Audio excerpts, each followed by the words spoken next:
030660 dan saya dari kelas PTNC. Di sini saya akan menjelaskan bagaimana proses sintesis kuning telur, putih telur, dan juga kerabang telur. Baiklah, kita akan masuk yang pertama, yaitu sintesis kuning telur. Kuning telur ini merupakan bagian pertama yang dibentuk dalam proses pembentukan telur. Nah, proses sintesisnya itu akan dimulai di hati yang menghasilkan berbagai zat nutrisi penting, terutama beta-glucanin dan juga very low density. Nah, lipoprotein atau VLDL. Produksi zat kedua tersebut dipengaruhi oleh hormon estrogen yang meningkat selama masa reproduksi. Beta-glucanin dan juga VLDL ini kemudian akan diangkut melalui aliran darah menuju kepada ovarium. Dalam ovarium terdapat folikel-folikel yang sedang berkembang. Nah, folikel inilah yang akan diserap oleh nutrisi tersebut dan akan menyimpannya di dalam oosit ataupun salon sel telur. Penumpukan protein, lemak, vitamin, dan juga mineral akan berlangsung di tahap ini, sehingga ukuran kuning telur akan semakin membesar. Nah, proses inilah yang disebut dengan vitalogenesis. Selama proses tersebut, terbentuk banyak lapisan-lapisan kuning telur yang menjadi sumber nutrisi utama bagi embrio. Nah, kuning telur ini mengandung banyak protein, lemak, vitamin, dan juga mineral yang diperlukan untuk pertumbuhan embrio selama masa inkubasi. Nah, setelah matang, folikel ini akan mengalami ovulasi dan juga kuning telur akan dilepaskan menuju aliran reproduksi. Sintesis produksi telur setelah ovulasi, kuning telur memasuki bagian oviduk yang disebut juga dengan magnum. Nah, magnum ini merupakan tempat utama pembentukan putih telur ataupun albumen. Pada bagian ini terdapat banyak sekali kelenjar yang menghasilkan protein-protein yang juga menyusun albumen. Nah, protein ini akan disintesis oleh ovalbumin dan juga lisozim. Ovalbumin ini berfungsi sebagai sumber protein utama bagi embrio.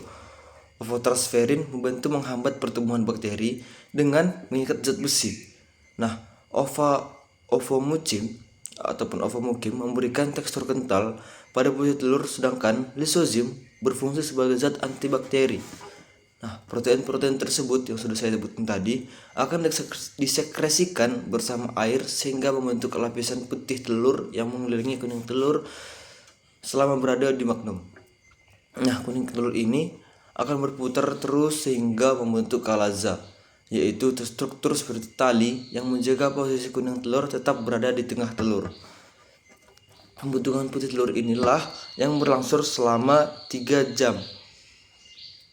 Nah, putih telur ini akan terbentuk berfungsi sebagai sumber air dan juga protein bagi embrio, melindungi kuning telur dari benturan, serta membantu mencegah masuknya mikroorganisme yang dari luar ke dalam putih telur. Nah, kita sekarang kerabang telur setelah melewati magnum, putih telur akan bergerak menuju ismus untuk membentuk membran kerabang. Membran ini terdiri dari beberapa lapisan, yaitu lapisan dalam dan lapisan luar, yang berfungsi sebagai dasar pembentukan kerabang telur. Nah, yang selanjutnya, telur akan memasuki uterus, yaitu tempat sel gland, yaitu tempat utama pembentukan kerabang. Nah, kerabang ini tersusun terutama oleh kalsium karbonat yang mencapai lebih dari 90% komposisi kerabang. Kalsium diperoleh dari pakan dan cadangan kalsium dalam tulang ayam. Kalsium tersebut diangkut melalui darah menuju uterus. Di dalam uterus ini, ion kalsium bergabung dengan ion karbonat membentuk kristal kalsium karbonat yang diendapkan secara bertahap pada membran kerabang.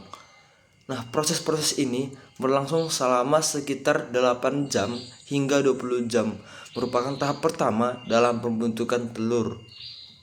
Nah, selanjutnya, lapisan demi lapisan mineral terus ditambah-tambahkan sehingga terbentuklah kerabang yang lebih keras dan lebih kuat. Nah, selain kalsium juga, kerabang juga mengandung sedikit magnesium, fosfor, dan juga protein matriks yang membentuk pembentukan struktur kerabang. Pada tahap akhir, terbentuklah lapisan kutikula.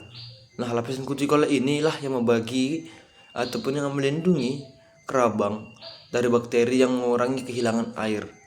Kerabang telur ini juga memiliki ribuan pori-pori kecil yang membentuk pertukaran yang memungkinkan pertukaran gas antara lingkungan luar dan bagian dalam telur. Nah, menjelang telur dikeluarkan dari kloaka, pigmen atau warna dapat ditambahkan sehingga menghasilkan kerabang berwarna putih, kecoklatan, atau kebiruan, tergantung jenis unggas. Nah, dan selanjutnya akan dikeluarkan dari kloaka.